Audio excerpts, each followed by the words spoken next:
তোমাতেই আসক্ত। চতুর্থ পর্ব। সহ্য করতে পারবে তো? আদ্রিতা ভ্রু কুঁচকে তাকায় আবরারের মুখপানে। পাগলের মতো কথা। আদ্রিতা নাকি সহ্য করতে পারবে না। চুমু সহ্য করতে না পারলে জীবনটা তো বৃথা। হা হা হা, খুব পারবে। এই যে টিভি স্ক্রিনে থাকা মেয়েটা মজা করে সহ্য করে নিচ্ছে, যেন এর থেকে মজাদার আর কিছুই নেই। আবারও ভাবনায় পড়ে যায় সে, সত্যি কি এর থেকে মজাদার কিছুই নেই? আবরারের মুখপান থেকে নজর সরায়। এই মুহূর্তে টিভি স্ক্রিনে চলছে অশ্লীল এবং আপত্তিকর দৃশ্য। হাত পা কাঁপতে শুরু করে আদ্রিতার। লজ্জায় গাল দুটো লাল হয়ে উঠেছে। কানে গরম কিছু অনুভব করছে। চোখের পাতা ভারী মনে হচ্ছে। তাকাতে ইচ্ছে করছে না। শুকনো ঢোক গেলে সে জিভ দ্বারা ঠোঁট ভিজিয়ে আলগোছে টিভি বন্ধ করার জন্য রিমোট খুঁজতে থাকে, কিন্তু আশেপাশে তার দেখা মেলে না। কাজের সময় কিছুই পাওয়া যায় না। আবরার সোজা হয়ে বসে। একটা হাত আদ্রিতার পেছন দিয়ে সোফার হাতলে রাখে। একটু একটু ছুঁয়ে যাচ্ছে আদ্রিতার পিঠ। আরেক দফার চমকায় সে। মনের মধ্যে অদ্ভুত কিছু ভাবনারা ভিড় করছে। তাড়াহুড়ো করে একটু এগিয়ে বসে সে। আবরার নিচু স্বরে বলে, এসব দেখে হাজবেন্ডের অভাব ফিল করো না? সামান্য কথা, কিন্তু মিনিংটা অসামান্য। লাজুক এবং ভীতু আদ্রিতার লাজ বাড়িয়ে দিতে সক্ষম। হলেও তাই। মাথাখানা একদম নিচু হয়ে গিয়েছে। দু হাত থেকে একে অপরের সঙ্গে চাপ প্রয়োগ করছে। ইচ্ছে করছে দৌড়ে চলে যেতে, কিন্তু বেইমান দেহখানা চলতে চাইছে না যেন। এটারই সুযোগ নিল বোধহয় আবরার। সোফার হাতলে রাখা হাতখানা আদ্রিতার কাঁধে রাখে এবং আচমকা টান দিয়ে নিজের দিকে নিয়ে আসে। ভয়ার্ত আদ্রিতা বলে ওঠেন, কি করছেন? সিয়াম ভাই কিচেনে। কথাখানা বলে নিজেই বিরক্ত নিজের ওপর। বালের এক্সকিউজ দেখালো, যেন তারা জামাই বউ। কড়া ভাষায় কিছু বলা যেত না? Do you think I fucking care about? গোটা বাক্য শেষ করার আগেই দরজা ঠেলে ভেতরে ঢোকে সিয়াম। আদ্রিতা এক লাফে দাঁড়িয়ে পড়ে এবং জান প্রাণ এক করে দৌড়ে চলে যায় নিজের কক্ষে। অ্যানিকে সাথে নিতে বেমালুম ভুলেই গিয়েছে। নিজের জীবন বাঁচাক আগে, তারপর অন্য কথা। সোফায় গুটিসুটি মেরে ঘুমিয়ে থাকা অ্যানির পানে তাকায় আবরার। ইচ্ছে করল নরম তুলতুলে গায়ে হাত বুলিয়ে দিতে, তবে ইচ্ছেটাকে প্রাধান্য দিল না। সিয়াম বোকার মতো তাকিয়ে আছে আবরারের পানে। আদ্রিতাকে দেখল সে ছুটে পালাতে। এখন কথা হচ্ছে আবরার কি করছিল আদ্রিতার সাথে? কি করছিল মানে কি? ভাবতে ভাবতে এগিয়ে আসে সিয়াম। আবরারের পাশে বসে প্রশ্ন করে, চুমু খেয়েছিস? চুমুতে পোষাবে না আমার, হট নাইট লাগবে। অল হবে না। হুম, গোটা নাইট হট থাকতেই হবে। আদ্রিতাকে ছেড়ে দে ভাই, তোর এই হটনেসে বাংলাদেশের একটা জনগণ কমিয়ে দেবে। আবরার সিয়ামের মাথায় চাটি মারে। ইডিয়েট, জনগণ বাড়িয়ে দেবে। রাত 3টে বাজে। 3টে মানে আমানের কাছে গভীর রাত। ঘুমিয়েছে 2টোয়। তার কিছু মুহূর্ত পরে ফোন বেজে ওঠে। আননোন নাম্বার থেকে কল করে বলা হয়েছে জুরিক নদীর পাশে আসতে। কে বা কারা কল করেছে জানা নেই আমানের, তবে যাওয়াটা বাধ্যতামূলক মনে হলো। হয়তো কোনো প্রয়োজন, না হলে কেন কল করে ডাকবে? টি শার্ট এবং ট্রাউজার পরে ঘুমিয়েছিল আমান। সেইভাবেই বেরিয়ে যায়। গ্যারেজ থেকে গাড়ি বের করতে হবে। এই মুহূর্তে গ্যারেজে যেতে ইচ্ছে করল না, তাই বারান্দায় ঢেকে রাখা বাইক নিয়েই ছোটে। ঠান্ডা পড়েছে প্রচণ্ড। কুয়াশায় রাস্তাঘাট দেখা মুশকিল। বিরক্ত আমান বাইকের স্পিড কমিয়ে দেয়, পাছে আবার অ্যাক্সিডেন্ট করে বসে। তবে শেষ রক্ষা হলো না। পেছন থেকে একটা গাড়ি এসে ধাক্কা মারে তার বাইককে। বাইক সমেত পড়ে যায় আমান। ডান হাতের ওপরে পড়ে বাইকের মাথা। প্রচণ্ড যন্ত্রণায় ছটফট করে ওঠে আমান, মৃদুস্বরে চিৎকার করে। গাড়িটাও থেমে যায়। বেরিয়ে আসে আবরার এবং সিয়াম। ভয়ার্ত সিয়াম এগিয়ে যায় আমানের দিকে, বাইকের তলা থেকে টেনে টুনে বের করে তার হাত, সান্ত্বনা দেওয়ার চেষ্টা করে। অপরদিকে আবরার বুকে হাত গুজে শান্ত নয়নে দেখছে। না কোনো সিম্প্যাথি দেখাচ্ছে না, আর না কোনো অনুশোচনামূলক বাক্য আওড়াচ্ছে। কিছু মুহূর্তে আগে নিজে ইচ্ছাকৃতভাবে ধাক্কা মেরে ফেলে দিল, এতে বিন্দুমাত্র আক্ষেপ নেই। সিয়াম একা একাই গাড়িতে তোলে আমানকে এবং নিয়ে যায় হসপিটালের উদ্দেশ্যে। দাঁড়িয়ে থাকে আবরার, ঠোঁটের কোণায় বোধহয় একটু হাসি ফুটে উঠল তার। অন্ধকারে ঠিক বোঝা গেল না, তবে বিলায় এক দুটো চকচক করছে। যে হাত আমার বউকে স্পর্শ করার সাহস দেখাবে, সেই হাত না থাকাই শ্রেয়। Next target Asif Adnan. ঘুম ছুটে গিয়েছে সিয়ামের। আমানকে হসপিটালে ভর্তি করে বাসায় আসতে আসতে সকাল হয়ে গিয়েছে। আবরা ড্রয়িং রুমে সোফায় বসে টি টেবিলের ওপর পা রেখে আরাম করে কফির মগে চুমুক দিচ্ছে আর ল্যাপটপে কিছু দেখছে। তুই আমানের হাত ভেঙে দিলি? ভয়ের তো কণ্ঠস্বর সিয়ামের। দৃশ্যখানা সে ভুলতে পারছে না।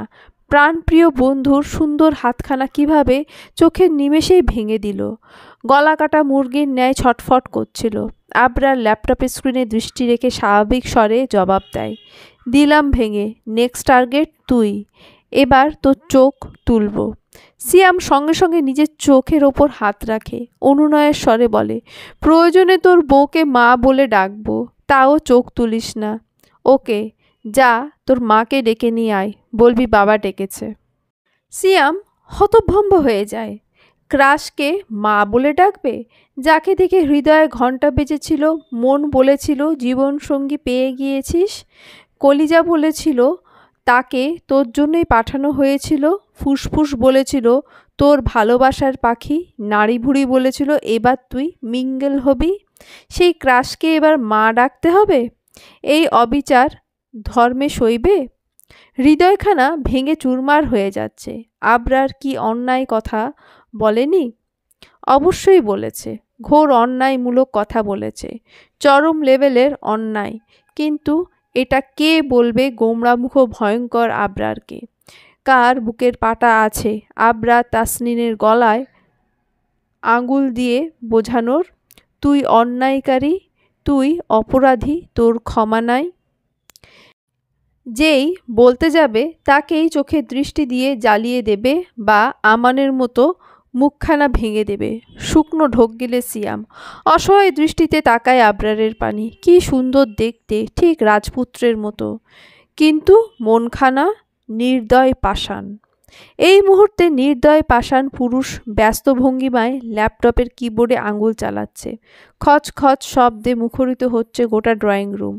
কপালে তার বিশাল 3টে ভাঁজ, যেন ল্যাপটপ তার বইয়ের পানে তাকিয়েছে। সিয়ামের মনে আছে প্রথম দিন তার আবরারের সাথে দেখা হয়েছিল। সুইজারল্যান্ডে গম্ভিয়া নামক এক কোম্পানি চাকরি করত সিয়াম। একা মানুষ, বাড়ি ফেরার তাড়া নেই। অফিস টাইম শেষ হওয়ার পরে কানে হেডফোন গুঁজে নিস্তব্ধ রাস্তার এক পাশ দিয়ে হাঁটছিল এবং গুনগুন করে গান গাইছিল। হঠাৎ একটা গাড়ি এসে পেছন থেকে সজোরে ধাক্কা মারে সিয়ামকে। ছিটকে পড়ে গাছের সাথে বাড়ি খেয়েছিল। প্রথম মাসের বেতন দিয়ে কেনা ওপো ফোনখানা ভেঙে গুড়িয়ে গিয়েছিল। কপাল ফেটে হাত পা ভেঙে আধমরা হয়ে পড়েছিল। গাড়িটা মূলত আবরারের ছিল। সে গাড়ি থেকে নেমে সিয়ামের কাছে আসে, কপাল কুঁচকে ভালোভাবে পর্যবেক্ষণ করে এবং বেহাল দশা দেখে কাকে যেন কল করে। ইংরেজিতে কিছু একটা বলেছিল। তারপর অর্ধমৃত সিয়ামকে একা ফেলে গাড়ি নিয়ে শো করে চলে যায়। মিনিট 10 পর দুজন লোক এসে তাকে হসপিটালে ভর্তি করায়। পুরনো কথা মনে করে দীর্ঘশ্বাস ফেলে সিয়াম। হুট করেই মনে মনে রাগ চেপে বসে। গম গম স্বরে বলে ওঠে, তুই সত্যি মা ডাকতে বলবি? মায়া দয়া নেই শরীরে? তুই শালা মানুষই না, হারামি। তোর সাথে থাকতে আমার ভয় করছে। কিভাবে পারলি আমানের হাতটা ভাঙতে? ও আদ্রিকে। হাত থেমে যায় আবরারের। ভ্রু কুঁচকে তাকায় সিয়ামের পানে। মুহূর্তেই সিয়াম চুপসে যায়। কথাগুলো গলায় আটকে পড়ে। উচ্চস্বরে নিচু হয়ে আসে। আমতা আমতা করে বলে, ও ওই মাকে আমান বোনের নজরে দেখত। আবরার বিরক্তির নিঃশ্বাস ফেলে। গলায় ঝোলানো হেডফোন কানে সেট করে নেয়, তারপর আবারও মনোযোগ দেয় নিজের কাজে। সিয়ামের বকবক শোনার ইন্টারেস্ট নেই তার। অসহায় সিয়াম গালে হাত দিয়ে তাকিয়ে থাকে আবরারের পানে। এই মুহূর্তে আদ্রিতার মতো তারও একখানা কবিতা মাথায় আসছে। দেখতে মানুষ, কিন্তু স্বভাব বাঘের মতো। তাকে দেখতে মুতে দেয় মাইয়া পোলা কত শত। ভালোবাসায় কাঁচা সে খায় বারবার ডাব্বা। সে আর কেউ নয়, আমার আবরার আব্বা। কবিতাখানা বিড়বিড় করে আওড়ায় সিয়াম। আজ বিন্দু পরিমাণ সাহস থাকলে উচ্চস্বরে বুক ফুলিয়ে কবিতাটা বলতো। আফসোস সাহস নেই। সিয়াম হতাশার নিঃশ্বাস ফেলে চলে যায় কিচেনে। ভীষণ খিদে পেয়েছে, এই মুহূর্তে খাবার প্রয়োজন। আতিয়া বেগম অনেক কিছু রান্না করে রেখে গেছে। সিয়াম সব একাই সাবার করে ফেলবে আজকে। আহা কি শান্তি। আতিয়া বেগম অহনার ফোনখানা দিয়ে গেছে আদ্রিতাকে। এই বাড়িতে একটাই টিভি আছে, সেটা ড্রয়িং রুমে। একা একা সময় কাটবে না, তাই ফোন দিয়ে যাওয়া। আদ্রিতা খুশি আর দেখে কে। কক্ষের দরজা আটকে বেশ অনেকক্ষণ কথা বলেছে আসিফ আদনানের সাথে। কালকেই সে সুইজারল্যান্ড আসছে। তারপর আদ্রিতাকে নিয়ে ঘুরবে গোটা শহর, অনেক কিছু দেখাবে। অতঃপর বাংলাদেশে পা রেখেই আদ্রিতার মায়ের কাছে বিয়ের প্রপোজাল দেবে। রাজি হলে হলো, না হলে দুজনে মিলে পালাবে, এমনটাই শালা পরামর্শ করেছে। আসিফ কল কাটতেই আদ্রিতার ভয় করতে শুরু করে। বিশাল এই বাড়িখানে একা একা থাকা যায়? আদ্রিতার মতো পুঁটি মাছ থাকতে পারবে? এটা সম্ভব? কখনো না। জানি ভূত এসে গিলে খেয়ে ফেলে। তারপরও আদ্রিতার কক্ষের পেছনে রয়েছে বিশাল পাহাড়। সেই পাহাড় থেকে যদি কোনো কিছু একটা চলে আসে। একা কক্ষে বড্ড ভয় করছে তার। অ্যানি শান্তিতে ঘুমোচ্ছে কম্বল মুড়ি দিয়ে। ভয়ের তো আদ্রিতা অ্যানিকে কোলে তুলে নেয়। ব্যালকনির দিকে এক পলক তাকিয়ে শুকনো ঢোক গেলে। আশ্চর্য, আসিফের সাথে যখন কথা বলছিল তখন কোনো ভয় করল না, আর এখনই বা কেন করছে? ভয়ের কোনো কাণ্ডজ্ঞান নেই। ধুর। বিরক্ত আদ্রিতা ফোন এবং অ্যানিকে নিয়ে কক্ষ ত্যাগ করে। ড্রয়িং রুমে আলো জ্বলছে, দিনের মতোই চকচকে। সোফা খানাও বেশ চওড়া। আদ্রিতা অ্যানিকে বুকের মধ্যে জাপটে জড়িয়ে ধরে সোফায় গা এলিয়ে দেয়। কুশন বালিশ হিসেবে মাথায় দেয়। বাহ, এখন আর ভয় করছে না, শান্তিতে ঘুমোতে পারবে। মৃদু হাসে আদ্রিতা, বিড় বিড় করে বলে, আসিফ আদনান স্বপ্নে এসে আমায় চুমু খেয়ে যান, শক্ত চুমু, যে চুমুতে আমি কুপকাত হয়ে যাব। ভোর হওয়ার আগে আবরারের ঘুম ছুটে যায়। এটা বরাবরের স্বভাব, আজকেও তার ব্যতিক্রম নয়। ল্যাম্পপোস্টের পাশে হ্যালো কিটির মাথাওয়ালা ঘড়িখানা টিকটিক করে বেজে চলেছে। জানান দিচ্ছে, আবরার, তানসিন, উঠে পড়ো, তোমার শরীরচর্চার সময় হয়ে গিয়েছে। চোখ বন্ধ করে সাদা কম্বলের তলা থেকে বের করে হাত। ঘড়ির মাথায় থাকা বাটন চেপে সেটা বন্ধ করে। অতঃপর চোখ খুলে আড়মোড়া ভেঙে উঠে বসে। ব্যালকনির পর্দা সরানো, স্পষ্ট দেখা যাচ্ছে বাইরে বেশ কুয়াশা পড়েছে। বা হাতের চোখ ডলে নেয় আবরার। এলোমেলো চুল হাত বুলিয়ে কোমরে হতে কম্বল সরায়। দৃশ্যমান হয় গোটা শরীর। 2 কোয়ার্টার প্যান্ট ছাড়া আর কিছুই নেই। মার্বেল ফ্লোরে পা রেখে জুতো খুঁজে নেয়, পেয়েও যায় মুহূর্তে। জুতো পরে বিছানা ছাড়ে। প্রথমে কম্বল ভাঁজ করে কাবার্ডে রাখে। বিছানার চাদর টান টান করে বালিশ সাজিয়ে কক্ষ হতে বেরিয়ে যায়। 1 কাপ কফি ছাড়া সকাল শুরু হয় না। শেষ সিঁড়িতে পা রাখতে আবরারের চোখ আটকায় সোফায় ঘুমিয়ে থাকা আদ্রিতার পানে। লম্বা চুলগুলো ফ্লোরে বিছিয়ে আছে, সাদা রঙের টপসখানা ওপরে উঠে গিয়েছে, স্কার্টের অবস্থাও শোচনীয়, হাঁটুর উপরে চলে এসেছে, ওড়না ফ্লোরে গড়াগড়ি খাচ্ছে। অ্যানি ওড়নার মধ্যে ঘুমিয়ে আছে। বিরক্তির নিঃশ্বাস ফেলে আবরার, ঘাড় বাঁকিয়ে তাকায় সিয়ামের কক্ষের পানে। যে কোনো মুহূর্তেই বেরিয়ে আসবে ইডিয়েটটা। দাড়ি ভর্তি, গালে হাত বুলিয়ে এগিয়ে আসে আবরার। আদ্রিতার উদরে অবস্থিত মধ্যবিন্দুর পানে নজর পড়তেই পুরুষালী চিত্ত লাফিয়ে ওঠে, কাঁটা দিয়ে ওঠে শরীরে।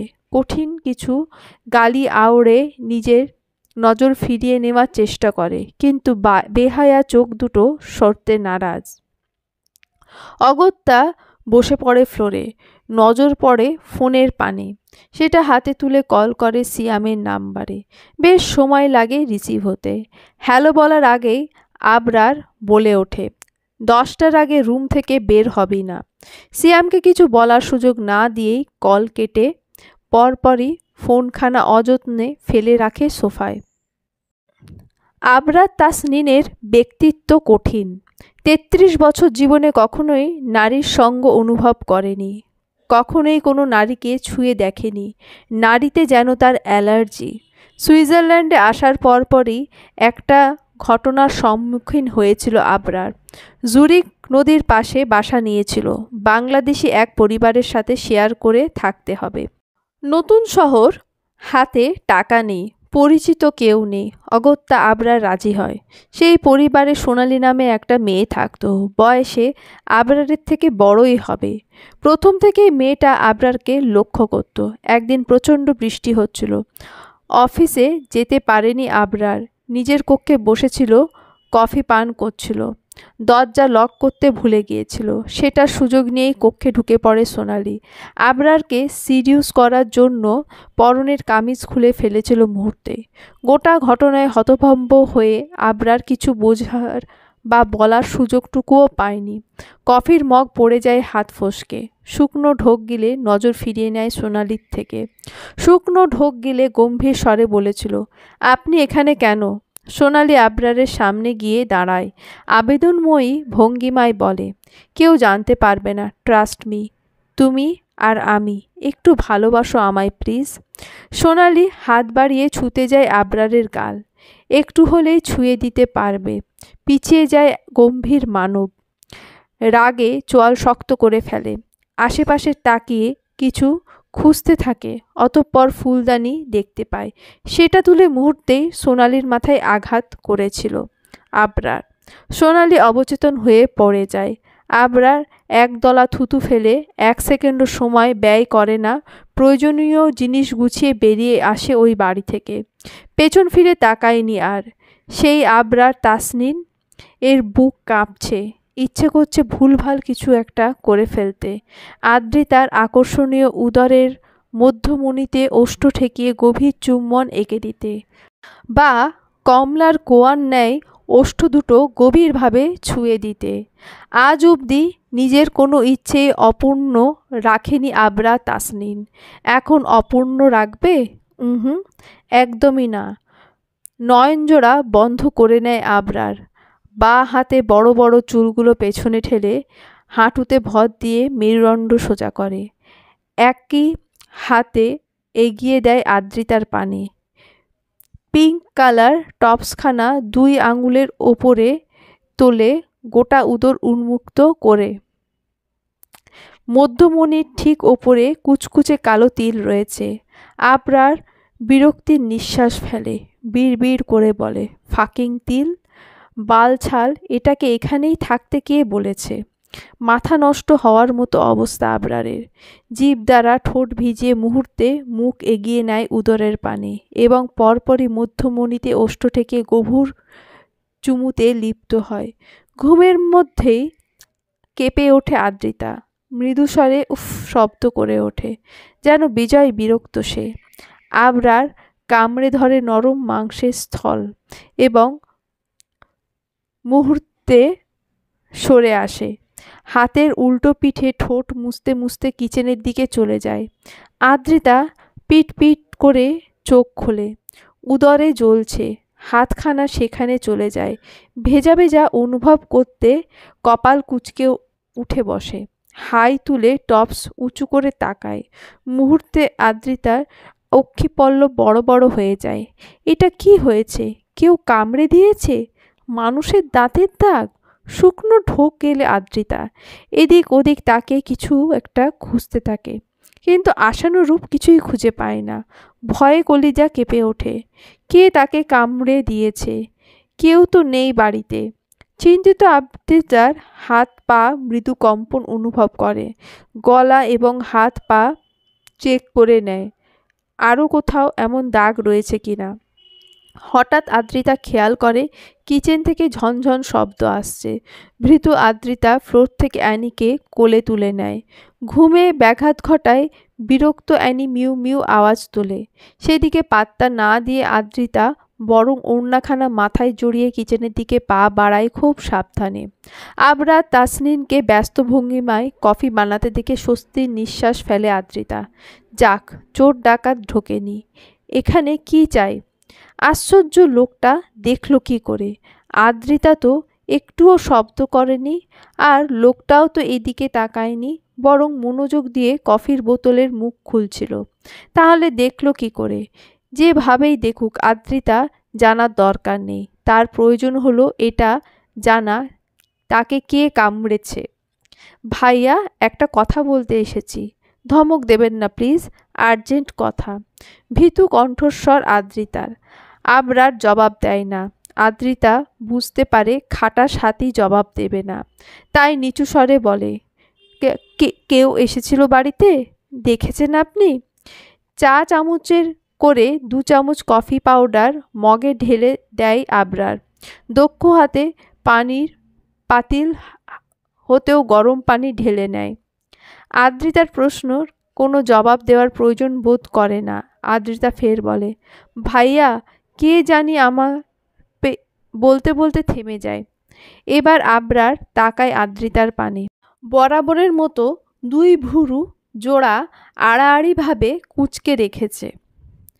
আদ্রিতাও তাকায় এবং চোখাচোখি হয়ে যায়। লাল লাল চোখ দেখে মুহূর্তেই নজর সরিয়ে নেয় আদ্রিতা। আশ্চর্য, এমন লাল হয়ে আছে কেন? যেন গাঁজা খেয়েছে। আমি মিথ্যা বলছি না, কেউ ঢুকেছিল বাড়িতে, আমার ইজ্জত হরণ করেছে, দেখে নিয়েছে সব কিছু। বড়ই দুঃখী শোনালো আদ্রিতার কণ্ঠস্বর। পাষাণ আবরারের মায়া হলো না মোটেও, বরং বিরক্ত লাগলো। চামচ দিয়ে পানি এবং কফি মেশাতে মেশাতে চলে যাওয়ার জন্য পা বাড়ায় এবং মৃদু আওয়াজে 2 লাইন গান আওড়ায়। আমি তোর ব্ল্যাক কফি, তুই আমার সুগার। আমি তোর কোকোকলা, তুই আমার বার্গার। তোর ওই হটনেস সে জ্বলে আমি ছারখার। পারছি না আর বেবি, তোকে খুব দরকার। হাতির বাচ্চা গরিলা আবার গানও গাইতে পারে? আল্লাহ, আমি কি কানে ঠিক শুনছি নাকি ভুল শুনলাম? আবরার তাসনিন রোম্যান্টিক গানও জানে? কত কি যে দেখব, আর আল্লাহই জানে। বিড় বিড় করে আওড়ায় আদ্রিতা। আজকের সকালটা বড্ড বাজে, একদম যা-তা। অ্যানি কোলের মধ্যে এখনও ঘুমোচ্ছে। এই হয়েছে আরেক নবাবজাদা, খালি খাবে আর ঘুমোবে, কোনো দায়িত্ব নেই। তাকে আদ্রিতা আদর যত্ন করে কেন লালন পালন করছে? কেন? শুধু শুধু? এই দুনিয়ায় ফ্রিতে একটা থাপ্পড়ও পাওয়া যায় না। অ্যানিকে মূলত ভালোবাসা দিয়ে বড় করছে ইনি, ইন ফিউচার বডিগার্ডের কাজে লেগে পড়ার জন্য, আদ্রিতাকে প্রোটেক্ট করার জন্য। কিন্তু এ কি করছে? তার চোখের সামনে দিয়ে তারই মাকে মানুষ কামড়ে যাচ্ছে, আর সে টেরই পাচ্ছে না। ছি আদ্রিতা, ছি, তোর বাচ্চা কোনো কাজের না। অ্যানিকে মনে মনে বকতে বকতে নিজের কক্ষে পা বাড়ায় আদ্রিতা। উদরের ক্ষতস্থানে এখনও চিনচিন ব্যথা করছে, তবে সেসব পাত্তা দিচ্ছে না। আর জীবনেও ড্রয়িং রুমে ঘুমাবে না সে, 1000 বার প্রতিজ্ঞা করে ফেলেছে ইতিমধ্যে। বরাবরই সকালের ব্রেকফাস্ট সিয়াম বানায় আবরার, এবং সে একসাথে আছে প্রায় 8 বছর। এই 8 বছরে কখনোই আবরারকে ব্রেকফাস্ট বানাতে দেয়নি। আজকেও তার ব্যতিক্রম নয়। ঘড়ির কাঁটায় ঠিক 10টা বাজতেই কক্ষ হতে বেরিয়ে আসে। খুব সাবধানে পা ফেলে এদিক ওদিক পর্যবেক্ষণ করে নেয়। সব কিছু স্বাভাবিক আছে। অতঃপর স্বস্তির নিঃশ্বাস ফেলে কিচেনের দিকে চলে যায়। সেখানে আগে থেকে উপস্থিত ছিল আদ্রিতা। সে অ্যানির জন্য দুধ গরম করছে। রোজ সকালে তার দুধ না হলে চলে না। সিয়াম শুকনো ঢোক গেলে আবারও পেছন ফিরে পর্যবেক্ষণ করে নেয় আবরার আছে কিনা। ড্রয়িং রুমের সোফায় দেখা মেলে সাহেবের। আরামসে বসে ফোনে ফ্রি ফায়ার গেম খেলছে। মুখখানা দেখে মনে হচ্ছে এর থেকে নিষ্পাপ এবং ভালো ছেলে দুনিয়ায় দুটো নেই। সিয়াম ভেঙচি কাটে, মনে মনে গালিও দেয়।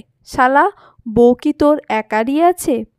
দুনিয়ায় আর কেউ বিয়ে করে না? সারাক্ষণ চিপকে থাকতে হবে আর আমাকে ম্যা ম্যা বলে ডাকতে হবে? অসহ্য। তার মধ্যে আদ্রিতা পেছন ঘুরে তাকায়। সিয়ামকে দেখে একগাল হাসে। প্রত্যুত্তরে সিয়ামও হাসে। সিয়াম ভাইয়া, জানেন কি হয়েছে? আমান ভাই অ্যাক্সিডেন্ট করেছে, তার হাত ভেঙে গেছে। সিয়াম এগিয়ে আসে। সেলফের থেকে ময়দার ডিব্বা বের করতে করতে আশ্চর্য ভঙ্গিমায় বলে, কি বলছো? কবে ঘটেছে এই ঘটনা? আর তুমি জানলে কি করে? আদ্রিতা মলিন স্বরে জবাব দেয়, মা কল করেছিল, বলল আমায়। এটাও বলল উনি যাচ্ছে হাসপাতালে আমান ভাইকে দেখতে। সিয়াম ঠোঁট গোল করে ও শব্দ আওড়ায় এবং আর চোখে ড্রয়িং রুমের সোফার পানে তাকায়। কিন্তু আশ্চর্যজনক বিষয় হচ্ছে সেখানে আবরার নেই। যাহ, শালা কোথায় গেল? চিন্তিত সিয়াম কপাল কুঁচকে গোটা ড্রয়িং রুম পর্যবেক্ষণ করে। অতঃপর কিচেনের দরজার পানে তাকাতেই চমকে ওঠে, কেননা নোবেলপ্রাপ্ত বউওয়ালা এখন কিচেনের দরজায় দাঁড়িয়ে আছে। সিয়াম বিরক্তিতে চোখ মুখ কুঁচকে ফেলে, বিড়বিড় করে বলে, শালা, কোলে নিয়ে বসে থাক তুই তোর বউকে, আর নইলে টিপ করে গিলে খেয়ে ফেল। সিয়াম ভাই, আমাকে নিয়ে যাবেন হাসপাতালে? আমান ভাইকে দেখতে ইচ্ছে করছে। আজকেই বুঝলেন আর কখনো আমাকে নিয়ে যেতে হবে না কোথায়। কেন বলুন তো? আমার আসিফ সন্ধ্যায় ল্যান্ড করবে সুইজারল্যান্ডে, তারপর সেই আমাকে সব জায়গায় নিয়ে যাবে। সিয়াম শুকনো ঢোক গিলে পেছনে তাকায়। আবরারের গম্ভীর মুখশ্রী দেখে মুহূর্তেই কাঁদো কাঁদো স্বরে বলে, কিচ্ছু করিনি আমি, মা উস্কাচ্ছে, আমি ভালো ছেলে, বিশ্বাস কর। আদ্রিতা ভ্রু কুঁচকে পেছনে তাকায়। আবরারকে দেখে চমকে ওঠে। ঠোঁটের কোণের হাসিটুকু দৌড়ে পালিয়ে যায়। সেখানে ভর করে এক রাশ ভয়। আশ্চর্য, লোকটা বাঘের মতো দেখছে কেন? এখনই গর্জন দিয়ে উঠবে নাকি? ভয়ের তো আদ্রিতা মনে মনে আল্লাহ আল্লাহ করতে থাকে। সিয়াম এক ফাঁকে টুপ করে কেটে পড়ে কিচেন থেকে। নিজে বাঁচলে বাপের নাম। উক্তিখানা যেন সিয়ামের জন্যই তৈরি। আবরার বুট জুতো খটখট আওয়াজ তুলে আদ্রিতার পানে এগোয়। মুখোমুখি দাঁড়িয়ে মুহূর্তে নিজের হাতখানা ঢুকিয়ে দেয় টপসের ফাঁকে। কামড় দেওয়া জায়গায় চেপে ধরে শক্ত করে। আদ্রিতার নয়নজোড়া বড় বড় হয়ে যায়। দুপা পিছিয়ে যায়, তবে সুবিধা করতে পারে না। দেওয়াল লেপিট ঠেকে। এটারই সুযোগ নেয় আবরার। চেপে ধরে দেওয়ালের সাথে এবং হিস হিস করে বলে, ভালো মানুষ নই আমি, তবুও ভালো হওয়ার চেষ্টা করছি, জাস্ট বিকজ অফ ইউ। আমাকে রাগিও না। তাহলে নেক্সট কামড়টা বেলিতে নয়, বুক। থেমে যায় আবরার। আদ্রিতা অক্ষিপল্লব বন্ধ করে নেয়। কান দিয়ে ধোঁয়া বেরোচ্ছে তার। তাহলে তাকে আবরার কামড়েছে? গলা শুকিয়ে আছে আদ্রিতার। আবরার নজর নিষিদ্ধ স্থানে। টপসের গলা বড় হওয়ায় সুবিধার্থে এক অংশ বেরিয়ে গিয়েছে। আবরারের থাবায় ওড়না নিচে পড়ে গিয়েছে। লজ্জিত আদ্রিতা টপসের গলা টেনে ঠিক করার চেষ্টা করে, কিন্তু পারে না।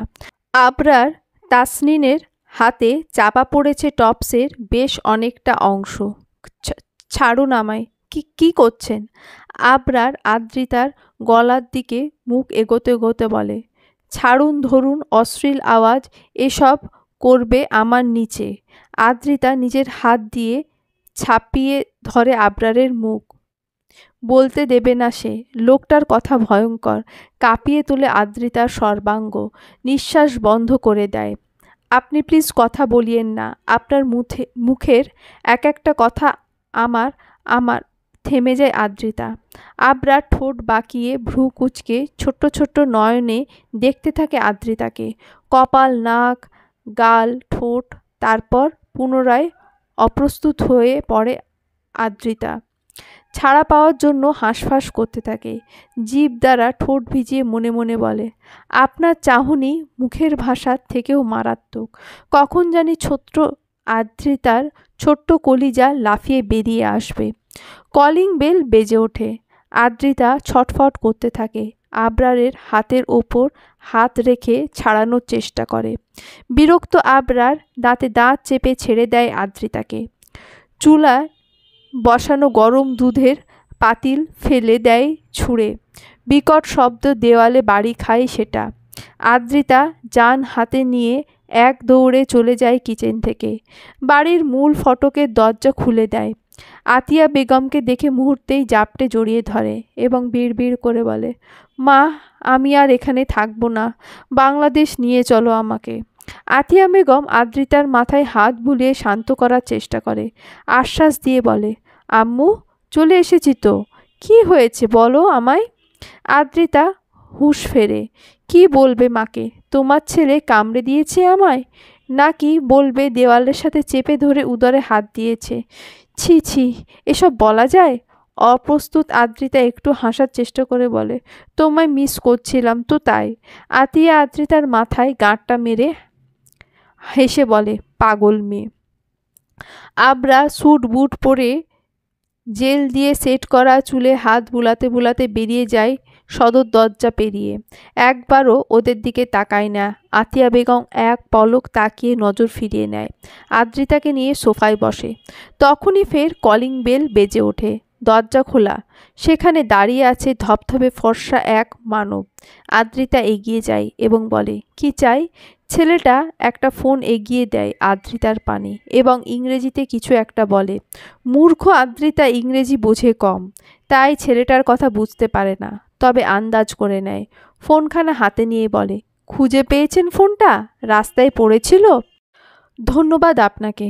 আসলে একটা হাতি ফেলে দিয়েছিল এটা। আপনাদের দেশ ভীষণ উন্নত। হারানো ফোন ফিরে পাওয়া যায়। আমাদের বাংলাদেশ হলে গাঁজাখোররা এটা বিক্রি করে গাঁজা খেত। আপনারা বুঝি গাঁজা খান না? ছেলেটা পুনরায় কিছু বলে।